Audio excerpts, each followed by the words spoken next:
welcome to episode 12 of Lazy Wealth Creation Podcast. So, you lovely people, today what we're going to be talking about is a little bit more social value today. What I mean by that is giving back, giving people another sort of sense of purpose. Can you make money while also delivering social good? I don't know, what do you think, guys? Can you make money by delivering social good? Let me know in the comments below what you think that means, and if you even do that. And a lot of people will probably say, yes, I do. I'd love to hear how. Making money is not just about putting money in the bank account, and being wealthy is a little bit more than that. It's about being able to hold your head up high when you step out your front door and knowing that you've done something positive for the community. When we talk about saving money, one of the tips I'm going to give you today is that night out that you're thinking about going on. Well, can you cut down on any of them? You might only go out once a month, so probably not. But what if you're going out 3-4 times a month? What if you're going out 3-4 times a week and you're spending all that money? I remember when I was working in the city, I was in London. There's a great pub in the back of Moorgate called the Rack and Tanter. If you've ever been to the Rack and Tanter just behind Moorgate, let me know. We were there almost on a nightly basis, and the amount of money that they made from people in that area was phenomenal. I wish I owned that pub, put it that way. So instead of spending all your time going out and socializing with your friends and your colleagues, what about if you spent one of those evenings with your nan or with your granddad, or if they're a little bit older, your parents, and spending time just getting to see them, see how they're doing, have a chat with them. Make it a regular thing if you can. If you've got the time, that'd be fantastic. Or if you unfortunately don't have grandparents around anymore, what about your kids? Play a board game with them. Read a book with them. Talk to them about things like money.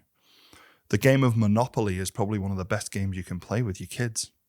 And the thing that I would always recommend, we might even have a little link below for you, is a game called Cashflow 101 by Rich Dad Poor Dad. Absolutely wonderful game, very easy to play, and you can teach your kids how to do it in super quick time.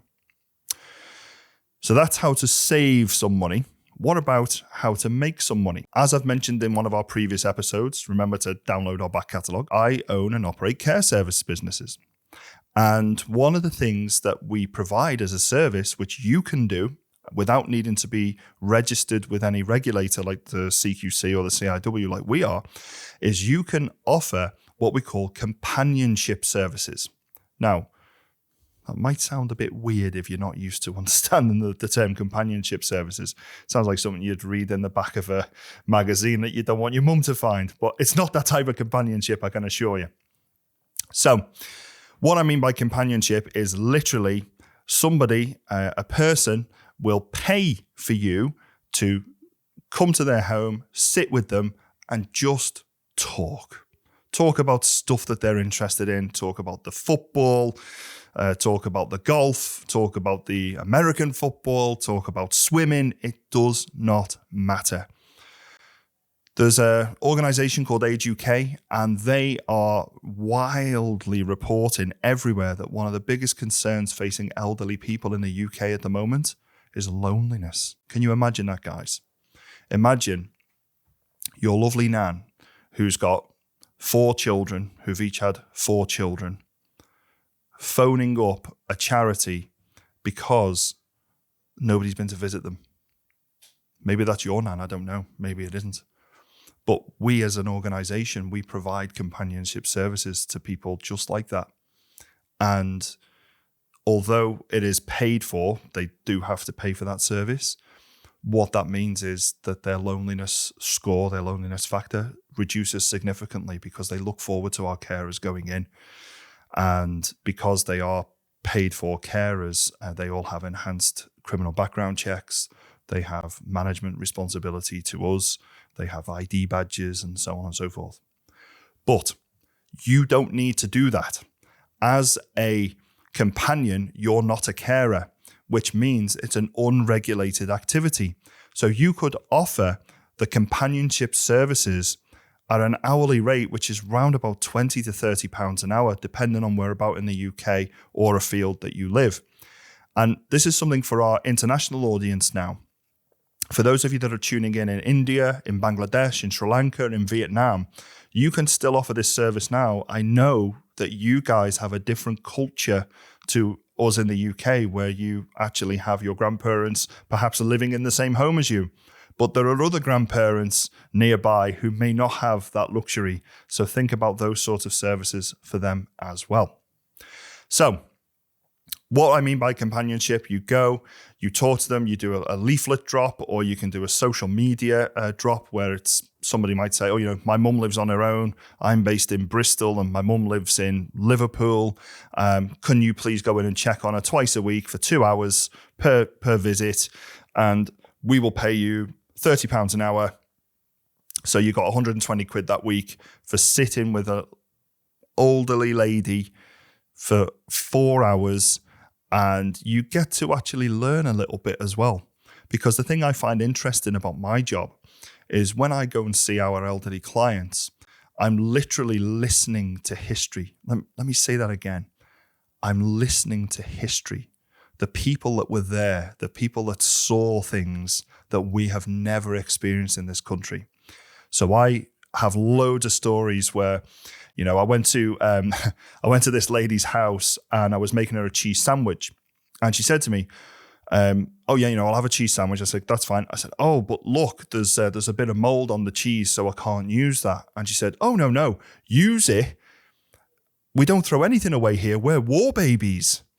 And I said, what do you mean you're war babies?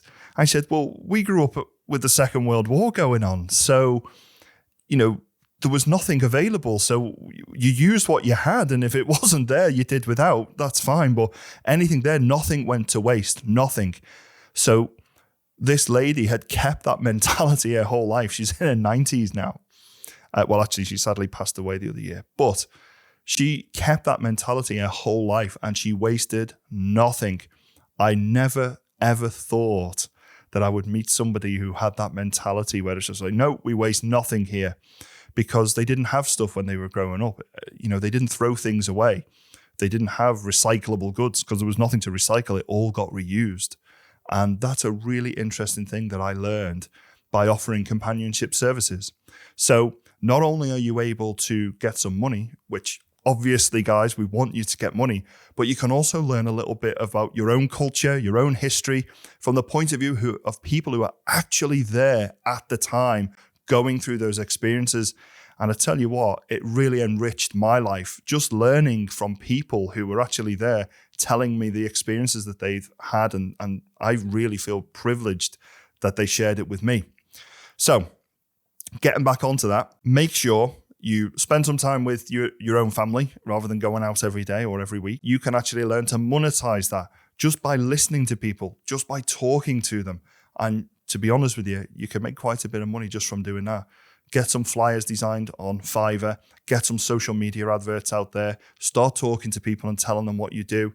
I bet you there'll be somebody's auntie somewhere that needs a 2-hour companionship call this week, and you could get yourself rocking and make your first 40 quid very easily.